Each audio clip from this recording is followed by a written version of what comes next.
We are live. Good morning. Um, Good morning. We're waiting for Celeste.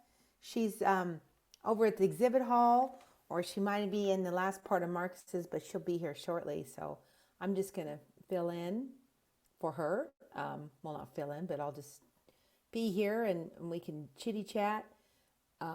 If you have questions now, we can talk. But I'll give you a little background about Celeste. If you don't know Celeste Beatty, she's the owner and brewmaster for Harlem Brewing Company. Celeste is the first African American to own a brewery in the United States. And I believe that's first African American, not just female.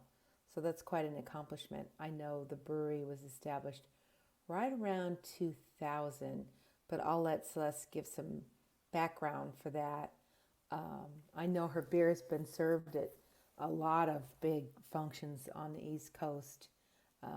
It's no easy feat having a brewery in New York City and in Harlem, especially when we've seen the gentrification, what it can do to neighborhoods. Sometimes it can do great things, sometimes it can have a horrible effect by pushing people out of the neighborhoods that they grew up in. And that's one of the things that's happened in Harlem. But I'll let her talk about that and her whole navigating beer deserts. In that, if you didn't read some of that, what that entails is about getting breweries into areas that are underserved for people of color. And then also, she wants to also, we'll be talking about establishing programs at historical black colleges and universities so we can start to get more people into brewing that normally wouldn't have the opportunities. So, I mean, we all know that beer is community. So, I always say that, haters going to hate, but we don't have time for that. The more people that get into it, whether they're getting into it for the hobby or get into it on a professional level, it's just better for everyone. I mean, beer doesn't know what color you are. Beer should be something that we use to connect with one another. So I can't wait for her to talk about that. But until she gets here, do people want to talk about anything this morning? We don't have lovely weather here in Seattle today. We have normal weather, which I would call this a normal Seattle sunny day. It's a little bit gray. A little bit gray. Not too cold, about maybe 50, 54 or something. But I'm going to look at the chat, and we can just chitty chat over on the chit chat line. There's Lee. Hey, Lee. Lee, if you look at the chat, there's a gal there named Lee Hedgemon. Lee is in Portland. She has a business called the Barrel Bee. If you don't know what the Barreled Bee is, that's barreled with an ED. You need to check it out because it's some world-class honey that she ages in bourbon barrels and other whiskey barrels. It is phenomenal, and Lee is a phenomenal brewer. I know she's been at McMenamins, and then she has also been at Freeland Spirits. The most delicious gin and gorgeous packaging. So Lee, woman of color, but just a fantastic person. Check it out, the Barrel Bee. And she says we have normal weather. She's down in Portland, so she probably has the same skies as myself, but maybe 5 degrees warmer to be in Portland. Let's see.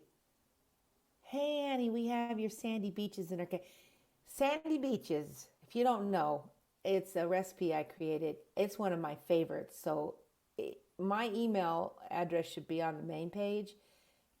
If anybody wants a nice beer for the summertime, Sandy Beaches. That's some good stuff. It's light with Pilsner malt and a nice selection of hops. We're using a little bit of American and some New Zealand hops. I love that beer. So thank you, Danielle, for having that. It's a good one. Sandy Beaches.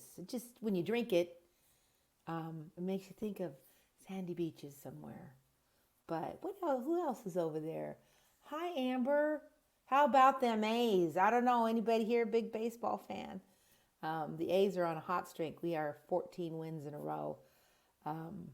You know, 20 years ago, plus years ago, I was at the game where I'm a big baseball fan. So a lot of my beers revolve around baseball.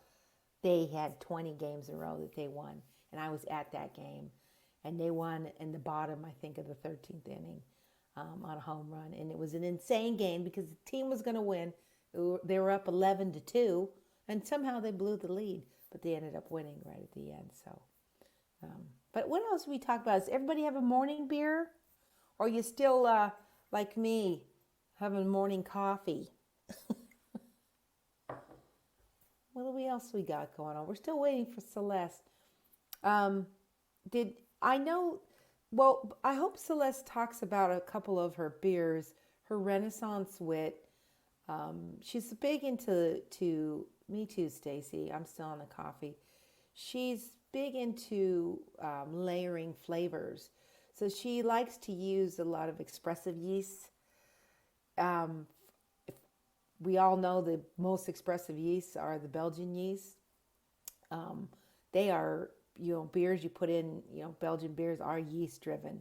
And I know you know this, but as a reminder, when you're thinking of beer, you have your three components, your malt, your hops, and your yeast that are lending flavor.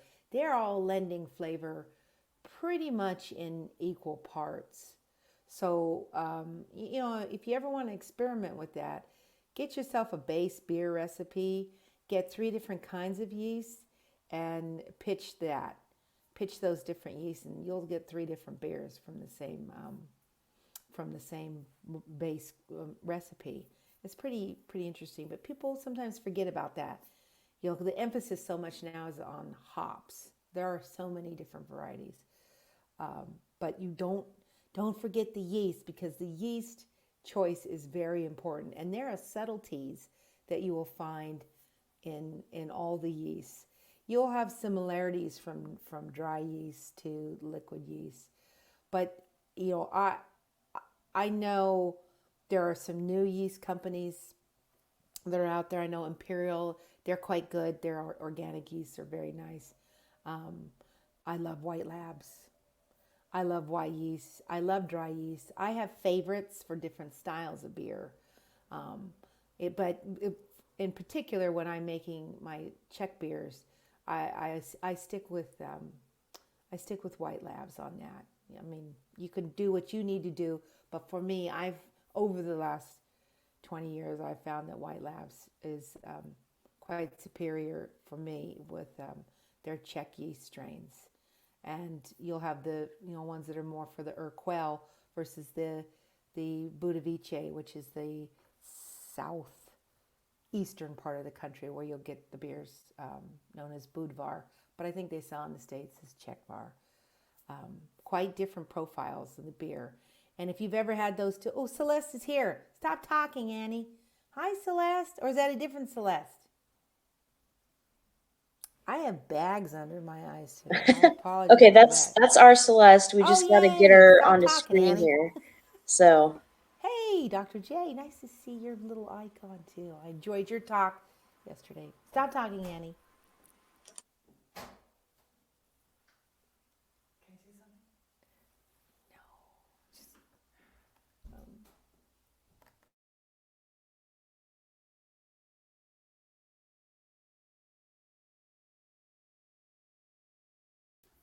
What is it? Can I get your information for the A's, I think she should be connecting. Oh, I'm on. So.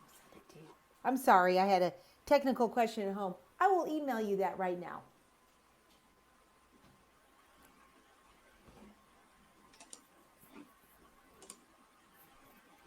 She here? So it says connecting. So maybe we'll just give it a couple more minutes here. Okay.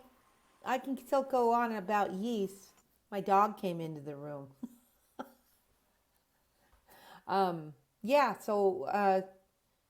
There she can hear us. Celeste, you just need to click that little green button that says, Celeste, please click here. I think I might have sent her a picture. But I'll for my Belgian beers, I don't know about Celeste, but I like Yeast. I think they have a fantastic selection of um, of of Belgian yeast. They are really good if you're doing like Abbey style, or they do have a seasonal beer or seasonal yeast. If you like wit beers, if forbidden fruit, you will try it now. Thank me later. That is a fantastic, fantastic beer. So, anything anybody like to talk about in the? Are we still waiting for Celeste? I could talk all day. Most people. You know do. what? I think she's having some connectivity issues because she just went offline again. So give me a minute here and I will see what we can do. I see a question, so we'll just look at the questions. Perfect. Yeah, go ahead and do that.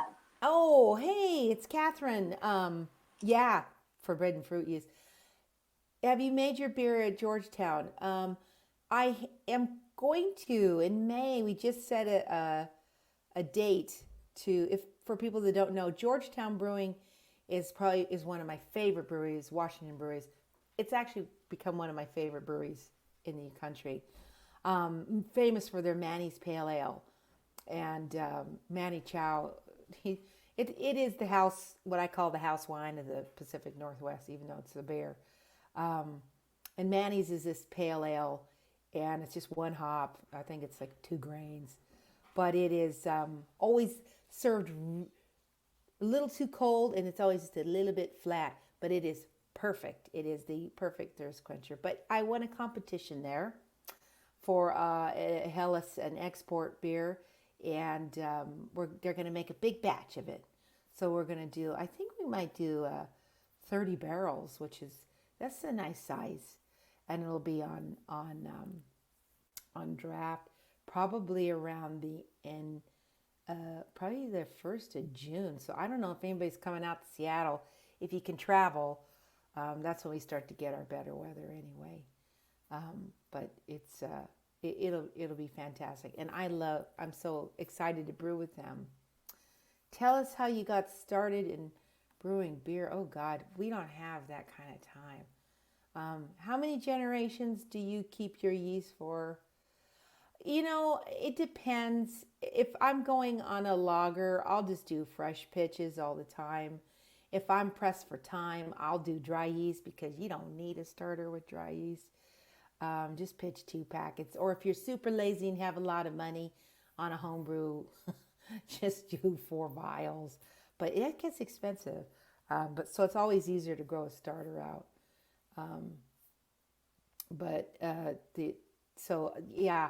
I might do that. For sour pitches, I'll keep those, and I'll keep small slants of those and keep them cold in the fridge. And I just let them stay because they're funky anyway, so they can hang out. I'll build up some, and I'll keep them about 3 times. I know some commercial breweries do 7 times. I know some really lousy commercial breweries that do 14. That's too much. Your yeast will start to get like extra hands, arms, legs. It's just too much mutation. But if you're doing it at home, I would do 3. You might get to where you like your yeast at 3 all the time. That's, if you've ever tried Yeast, Denny's favorite, Yeast 1450. I think that was his 14th pitch, and it was just so good. Yeast made it a commercial example, but it started off of, I believe, a 001 or the Yeast American Ale. It just became all this funky stuff, but it's such a versatile yeast. So I know Denny uses that to pitch for cider too. Let's see the questions as we're waiting. Do you have a story about living near or navigating a beer desert? Not in Seattle. No, not here. I think in Sacramento, I've always lived in a a city that's been sizable. But so that's going to be no. And even in Washington, as I get to these small towns where I think there's nothing, there's a brewery or a cider house or winery. So out west, there aren't that many beer deserts, but and even for underserved communities, it's changing in Seattle, not that rapidly. I believe we only have one brewery that's owned by. We do have one African American owned brewery, and we do have one that's owned by Chinese American. But both wonderful, good beers, really good beers out of both. As far as beer desert in that respect, absolutely in every town. It's changing some in Southern California, which is great. I know there's Crown and Hops, and then there's some other ones that are further south down in the Imperial Valley. And I know there are some wonderful Native American-owned breweries in New Mexico and some in Arizona. It's changing. I hope I answered that question, but we gotta change that. I can't wait to hear Celeste talk about that. What do you pitch in your grisette? Oh, I use French Saison yeast in that. I use Mangrove Jacks. That's my favorite. I think the important thing for the grisette is the grist. And I've found that there's a magical hybrid grain called triticale, which is a cross between wheat and rye. I'm not a heavy-duty rye fan. Some people get peppery. I get dirt and too much earth. So I like triticale, the oats, and then you can use a pale or a Pilsner malt. But I think the grist is one of the most important things for that. And then of course keep it to a noble hop. I like Zatz is so versatile for me. Some people prefer the German or a Tettnang or Styrian Golding is really nice. But the grist is what I find most important for that. And then the temperature, I try to keep that one up in the 70s if I can. Not too high. I don't like the wild, wacky upper 80s and low 90s. Some people do. But too cold and it's not right. So I go right around 70, 72 if I can get it there. I am in Seattle. Let's see. We got...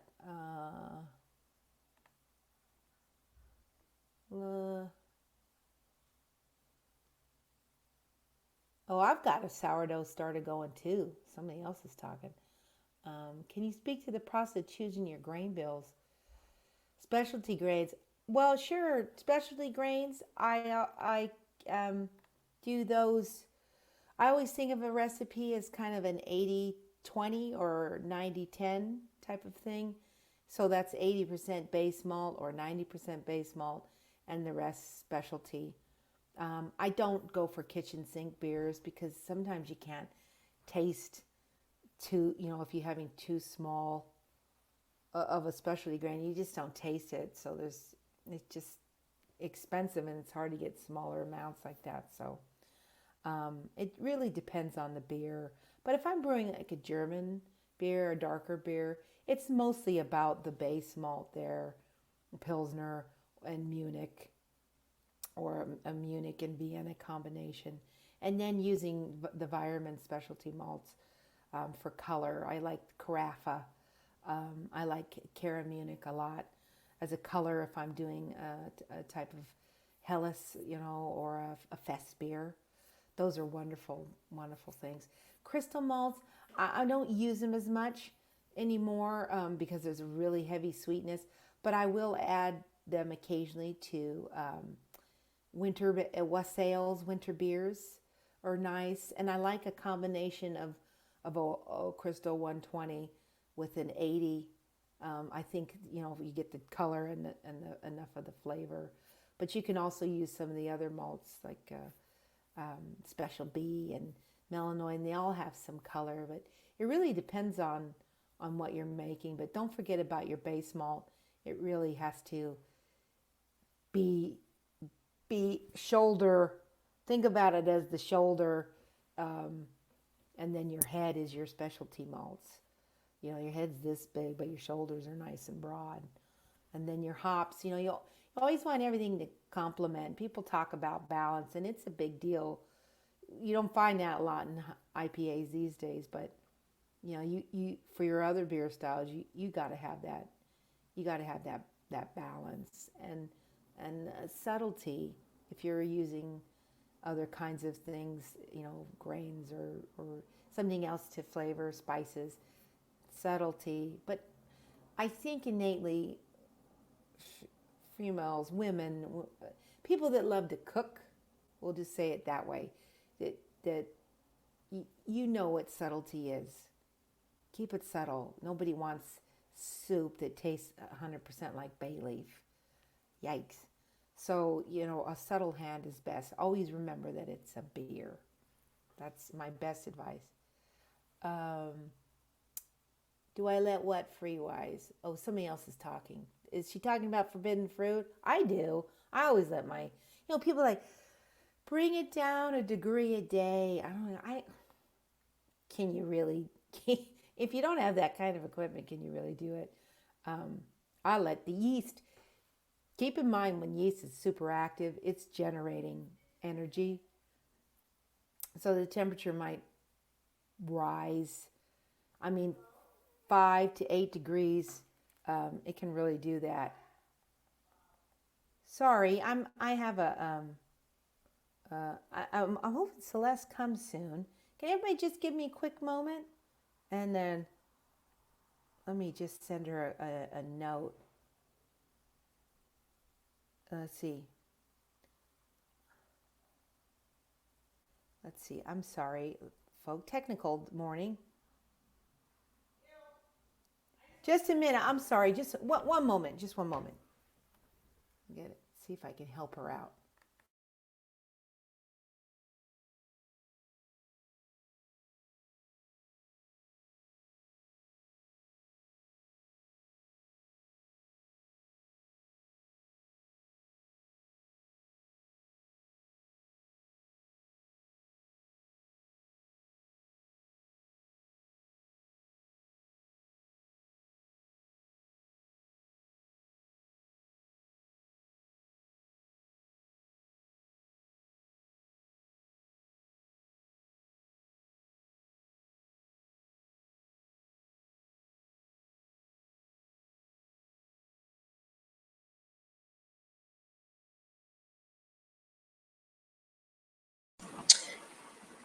Sorry about that, everyone. Just a quick update here. We are in touch with Celeste, and she's so close to getting online.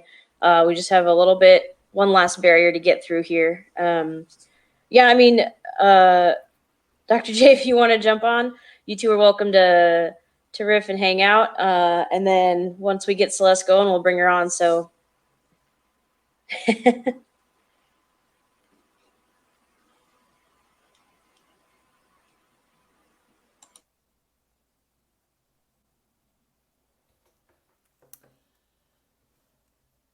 Let's see. There's other quick questions. Is Dr. J coming on? I'm working on a brown recipe now for Big Brew Day, trying to balance the hops. Yeah, I would. If you want to, I love brown ales. They're great. Try first wort hopping. So right after you're done with the mash, I'd throw in maybe an ounce of Columbus. That's really nice. And then try your later additions. You know, I do like a bittering hop. But then, oh good, Dr. J's coming on. And then you can do right at the end, you know, do your flame out, do a 10, a 5, and then a flame out. But then let that flame out hop sit there for about 20 minutes. Just give it a stir, put the lid on, just crack it a little bit so you get some steam escaping, and you'll be nice. Thank you both so much for helping us here. Yeah, sorry about all the technical issues we're having this morning, but yeah, if you two just want to answer questions, whatever. We love having you. So thank you again. Yeah. Okay. So I'm into it because this is like dream come true, selfish time for me. So, okay. I know you're texting Celeste, so please take your time if you need. But I'm just gonna throw questions at you. Um, so, do you ever work with like unexpected agricultural products, fruit or anything else as far as your additions? Because my perception of you is that you're a bit of a purist. So Oh, I want I to hear if do. you're, yeah. Definitely. I'll brew. My sister-in-law gave me a bag of persimmons, and I had to figure out what to do with those. So I processed those, and then pureed them, and then I added them to. I had a sour culture laying around, so I made a golden ale, just a pilsner base, with this very. If you're doing a sour beer, you want a very small bittering addition. We're talking 7 IBU, maybe Okay. 10 max. And then I let that ferment out, and then I added on the fruit until it dropped clear, and then I conditioned that, put a little bit of wood in there, and then bottled it up. But yeah, I all the time. My lilac tree is getting ready to bloom, so I do a lilac beer. I like brewing with Oh, flowers.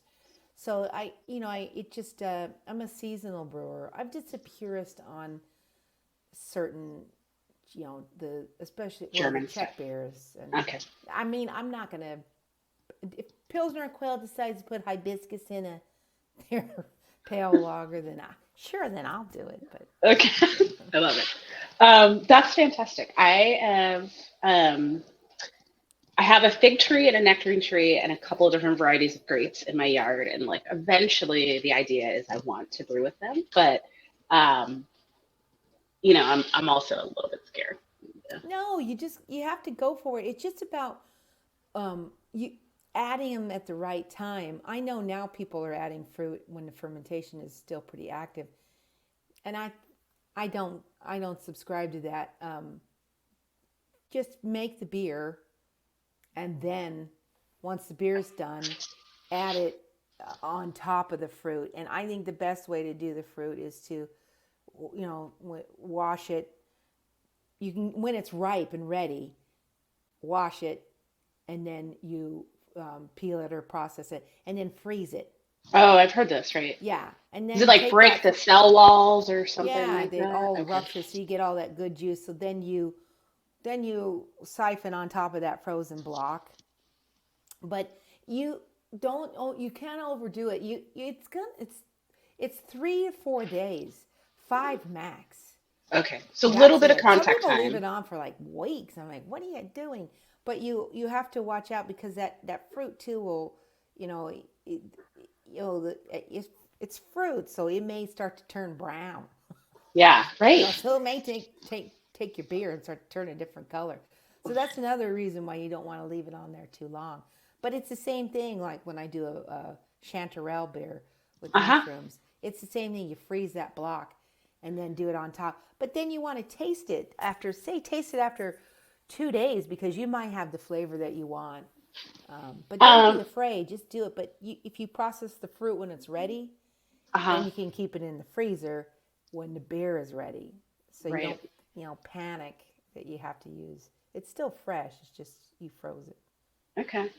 Does Yeah. this, I have like 19 questions in my head, but I'm going to go to the chat here. Leah says, beets make better wine than grapes. To me, beets taste like dirt and nausea. I'm just going to be honest. But my wife loves them, so maybe I will consider. Nikki Werner, shout out to Nikki, hello, asked about the use of Camden tabs for fruit. Oh, those are great. Yeah. Yeah. Use them in the beginning. Yeah. You can. I use them when I'm making cider. They really help with the wild yeast. Yeah, just use them when you buy them at the store. You just use them as directed. You just need a few. But yeah, I use Camden tablets. I don't use them Awesome. in beer, but I'll use them with my cider Okay. fruits. Yeah. Good stuff. So you home distill, right? Yeah. And Yeah. you can do um, you can do good old moonshine in distilling, or you can do freeze distillation to make some fruit brandies. But yeah, for distilling is yeah, I distill. Isn't that how you're supposed to say it? Yeah. Yeah, Uh, I love it. exactly. That's fantastic. Are you making brandies or Oh yeah, like other fruit stuff? I have plum trees, so every Okay. year I make a plum brandy. I like I'd like to make applejack, apple brandy, and then I'll do some corn whiskeys. I'm trying Oh, to make a early American white rye whiskey. It's difficult, but I don't know if anybody watches that show, Moonshiners, but they have a thing called a segment on it. If you watch it long enough, it's called Master Distiller. But they okay. actually do that, and I have to tell you, it's actually they're actually really making it. So it's nice to watch other people because they get them from all over the country and their concoctions that they're making for fruit brandies. I actually learned quite a bit about distilling just from watching that show. It's pretty cool. So I would watch that. And then there's a new book coming out Oh, from a guy from Bevy that is part of BSG, one right. of the sponsors, on home distilling. And he lives in New Zealand. He's from the States, but he lives down there where it's 100% legal. But I would get that book. It's just coming out. His name is Cool. Aaron Hyde. So if you want to do Okay. home distilling, I'm going to plug that book because it's good. That's awesome. Let's see. I don't know if you saw this question from Jen, Pink Boots Jen. She said, "Can you share a story about a near beer or brewing fail that turned into a great opportunity or success?" Ooh, is that like at home or professionally? Jen did not specify, so I'm going to say either. Yeah, well, I was trying to make an Italian Pilsner and it didn't taste anything like it. It tasted like a Hellas Export, and that's what I entered in a competition and it won. So that was it. I mean, I'm like, this doesn't taste anything like it's supposed to. And it was too dark. Uh-huh. But being in the BJCP and knowing when you put a beer in competition, you might have brewed this, but it tastes like this. So enter it as this, and that's what I did, and it won. So that was good. That's happened to me before, where I've done that. I've wanted to make something, but it ended up being wrong and tasting something. I've done porters that tasted like stouts, same way, but those are those fails. Those fails work out pretty good. Winning.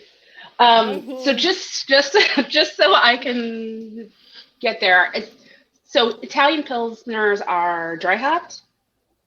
Are they They're, like late hop additions? Like what's yeah. Well, okay. for me, well, you have your norm your bittering, and then say you have 20, and then a 10, and then a flame out. But then at high Krausen, you do an addition of hops, and it's the kinds of hops that you're using and the malt that matters most in those. So there's malt that's grown down in the Adriatic, near the Adriatic Sea. Hmm. We're talking a coastal barley. I know that you can get it here in the States. It's called Ericlea. Weyermann processes that malt. And Okay. then the combination of the hops is Zatz, which is some people call it Saaz, but Right. Saaz, the Zatz hop, and then the what is it? The Streusel. Hmm. You can use Streusel hop, and then Hallertauer, the middle fruit, is really Hmm. nice in that. You can use a combination of the three, but it is that on say day 4 or 5 of fermentation, whether you want to or not, just take your dry hop addition and then put it in, and that's going to give you the flavor. It's funny. The Italian beers, they a lot of their beers they make their lagers with, they do fruit because we know Italy is so full of delicious oranges and lemons. Their cooking is very regional, and so is their brewing. So whatever they have, that's what they're using. You know, and even completely different beers when you're going to Sicily. Delicious beers with cherries and, you know, gosh, such good beers. But they'll use it, and it's a combination of that Pilsner with a little bit of a Cara Munich in there as really good beers. But try that, or whatever you want to put. Even if you want to put a little bit of the fruit rind, get rid of the pith, put all that in on day 4, and that's how they're developing those beers and flavors. Oh, that sounds absolutely gorgeous. You can Now do it I'm under pressure too. I don't want to yeah. plug myself, but I wrote an article about it just out, about fermentation under pressure. So if you don't have Yeah. Where is this? refrigeration for lagers, you can do it under pressure in your corny keg, and you can have that beer in 10 days. Yeah, Annie, where do we find this article? It's Is it in Zymergy? Craft Beer and Brewing. Craft Beer and Brewing. And I have Somebody on the recipe internet there. do the link. Yeah, and I have the recipe there, and use your corny keg. You just need a spunding valve. Okay. And that's a small little piece of equipment you can build yourself or buy. You can get it $30, and then you can have your beers. I'm not talking about warm fermentation of that warm lager mess. I'm talking about the German style of under pressure, which is a lot different, but very easy. So let's make it. Well, sorry to interrupt, but unfortunately, we're just having too many technical issues here, so she's just unable to get into the session. So we have a few minutes left. There are some questions if you guys want to keep taking questions, but it's kind of a bummer that she couldn't make it. But we'll see if we can try to get her in later this afternoon or something if we can figure out what's going on. So it'd be great to hear from her. Yeah. So, yeah. Absolutely. So I'm going to ask you a question on the dispense end. Annie, how are you like a side pour enthusiast, side pour faucet enthusiast? I just got one. I haven't been delivered yet. I saw with Neil, right? Mm-hmm. Nick. Yeah. Neil Whitty. Yeah. Neil, yeah. I just bought one. I am a big side pour enthusiast, but I never had the faucet, and I didn't realize it was expensive. I knew they are expensive, but I didn't know it would be that expensive. They're expensive. I'm still doing this. I'm like, should I get one? But that's the way I've had the beer served to me in the Czech Republic. The 3 classic styles with the milk, the full bill foam, and then then the half, and then the crisp pour. If you go to Pilsner Urquell's website, they have their trade brewer, a great guy, Volta. He's showing how to use the side pour faucet. I know probably Neil has it too, but if you want to see the Czech do it with the Pilsner, it's a short video. It's like 2 minutes, but they talk about that, and with Václav, the master brewer, about the importance of those 3 different pours and why you want to have them. But it's beer foam. It's not just foam. It's beer, but it's fascinating. Yeah. So it makes you want to have all the texture. Board. Yeah. Texture and aroma. Totally. I think I'm all so. But I know a lot of people who are cynical. So I was curious. So if you could travel anywhere you haven't been on a kind of beer learning trip, where would you go? Ooh, that's a good question. You know what? I was following the Rwanda Beer Project, and they're brewing down there. I think I've been following them for about 4 years now, so I think I would go there. I would love to go down. I would love to visit there, and I'd love to visit the western coast of Africa and see what's happening with food as well. But I would love to do that. Yeah, I think, and then maybe if I had a second one, it would probably be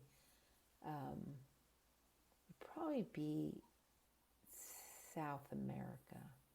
Okay. I don't know though. Yeah. Definitely Rwanda, and definitely the western coast of Africa. So I just wanted to pop in real quick. I don't know how much time you guys have, but if you want to chit chat for like 15 more minutes, sound okay? Or you can close it down now too. It's totally up to you. It sounds like you guys are having a good time though. So, someone just posted a link to the Pilsner Urquell video in the chat, which is awesome. Thank you for running that down, Catherine. And Celeste actually is up in the chat right now. She opens it up. Reach out to her if you have any questions on beer desert initiatives, things along those lines. Let's see. Megan asked, "Where did you purchase your side pour faucet?" I got it through. You should answer that. Yeah. So Neil Whitty. His name. Sorry. Go ahead. He now runs his own business, but Neil is he's at least advanced. He may be master cicerone. He's way along. He's kind of who I think of as the be all end all of all things draft systems. I feel like a ton of stuff I've learned through Neil. He is a master cicerone. Thank you, Michelle. He and then the cicerone organization. I think Pat Fahey was part of it, and some other folks talking about side pour faucets on the Cicerone's YouTube channel recently. And we were all kind of fanning. Tapstar, thank you, is the name of his company. And Neil reached out and was like, you sound like you kind of want a faucet. And I was like, I do sound like I kind of want a faucet. So he was ordering some and we kind of jumped in on Neil's order. But it sounds like there's some other folks where you can jump in. People in the chat seem to be throwing in some links. But yeah, they're not the cheapest things in the world. I am due for a faucet change though. I have a very kind of basic old faucet on my draft systems here at the house, and I'm looking for an upgrade. So, Michelle, no U.S. retailer. Yeah, tough to get. But we'll see. Let me check the questions to see if there's any more in there. So,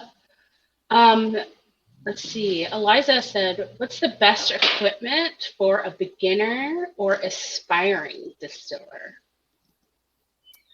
Well, there's a variety of stills. If you get to a shop, you can look online. Amazon sells them. And just read the reviews. They're pretty straightforward. Or if you go to a homebrew shop, they won't call them stills because it's not illegal to sell them, but they'll talk about them in a different way. But I would go to a homebrew shop that you like, and then have a chat, and then they'll steer you to the right one. There's a few out there. I know that the people that make the Grainfather, they make one that's pretty popular, and you could make one at home, but it can be dangerous. So it can be dangerous.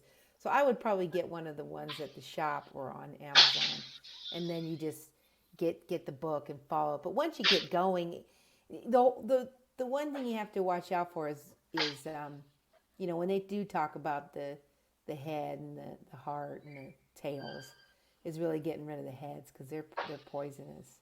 You can buy some lab equipment and start small, buy a glass column, and that you can do it that way. But remember, if you're distilling off old beer, you don't have to pitch the heads on that because that beer has already been processed. But when you're doing your own mash and making your mash that way, the beer, they call it that way, then you got to get rid of it. But it's so easy to get rid of the heads because they feel oily and they smell like acetone.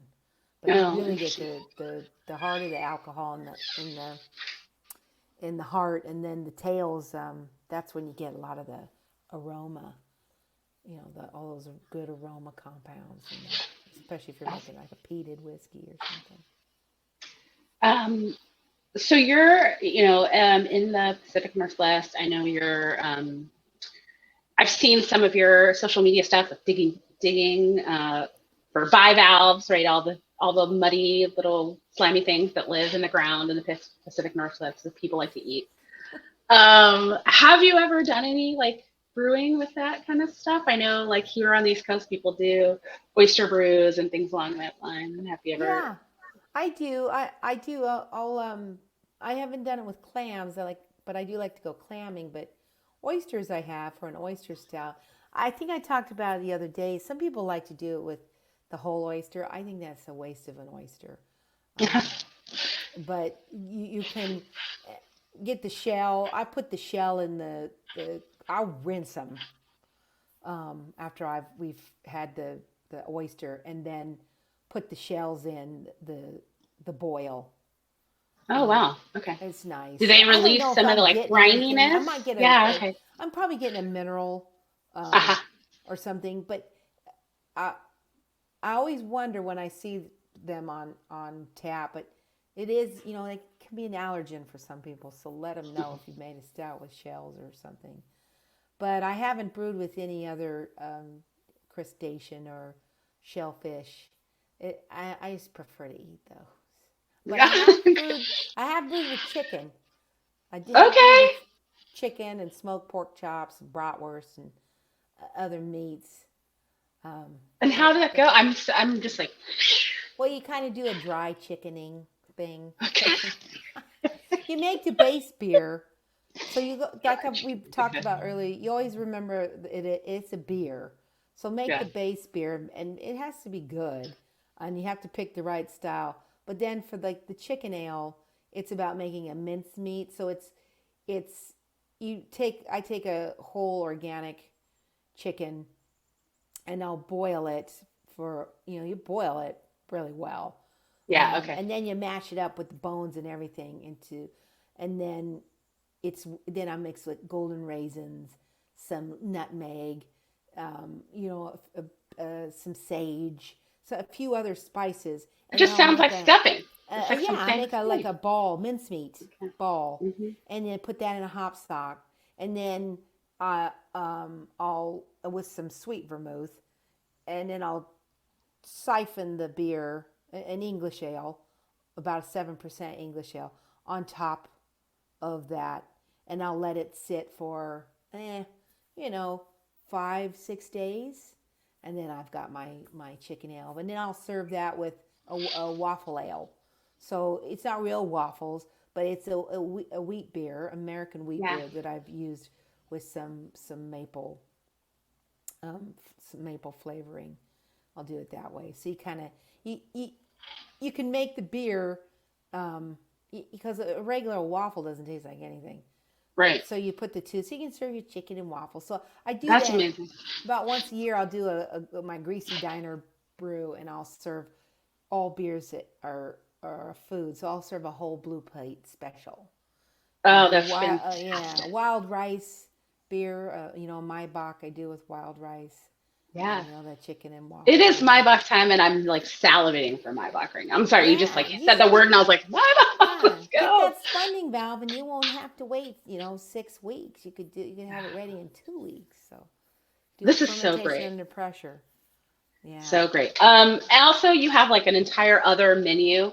Jen is talking about double dry chickening, maybe for, I don't know, does Yeah, that make she's it right. hazy? Maybe. You could do double. Um, Yeah, dry. You can like I do the Stein beer, and you do dry rocking. yeah. You condition once the beer's done. You put it back over the rocks that have the caramelized wort on them that you've stored. You take them out of the freezer, and then you put the rocks. You do some dry rocking, as they call it. You can dry anything. Just make sure that the best advice is always make sure the beer is good Yeah. before That's you it. dry anything, because dry anything on that beer rarely makes the beer any better. It might make it better for 2 days, but drink fast. But it's really hard to make a bad beer good. Really, Yeah. Though yeah. many have tried. I know, me included. I've hundreds of failures. Yeah, it's Yes, people are lunchtime. hungry. We've got tikka masala. We've got brisket.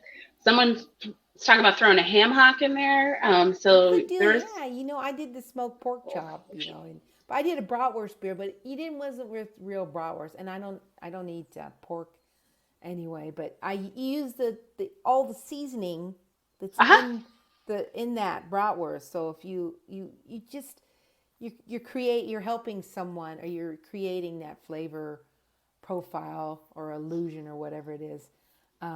But you don't have to put the real bratwurst in it. It's like the chicken ale. You didn't drink the chicken, right. but it's just a way of. It's just a way, like I make the lilac beer. You don't drink the flower, but you have the essence of that. Yeah, I love that. I love thinking more about florals, herbs, all of Get that some stuff. scissors like I do. Go out at night in the neighborhood and just start borrowing from the neighbors. Borrowing things. And then you give them a beer. Go, thanks for your rosemary. Here you go. I made a rosemary ale. And they'll go, take your rosemary whenever you want. That's fantastic. I actually made a ginger rosemary doppelbock once. That sounds nice. Yeah. It was ginger. nice. I've done a ginger IPA, which is really nice. Ginger root IPA. And I know Celeste does a lot of great stuff with different herbs and flavorings. Yeah. I had a cardamom stout that she brewed, a collaboration with down with Spaceway, and it was delicious. It was really great. Yeah, so. Her Renaissance wit is a really nice one. She's not just about coriander. She's got some. I don't want to give away her trade secrets, but she has a really nice spice profile that she uses for her Belgian wit, that yeast, and it complements it so well. I wish she was able to get here. A marigold and chamomile. That sounds really nice, Beth. I would have that. If you got I would trust you to find the base beer for that. It'd be really nice. Yeah, it's about the base beer too. Make sure they complement each other and they don't get lost. I had an Irish red at a Queen of Beer competition that someone put raspberries on, and I had never thought about using an Irish red to host any kind of food, and I thought that was fabulous. Go back to the Queen of Beer winners and see what the ladies have been submitting and brewing, and you'll get great ideas. So bring your cooking skills into your brew kitchen.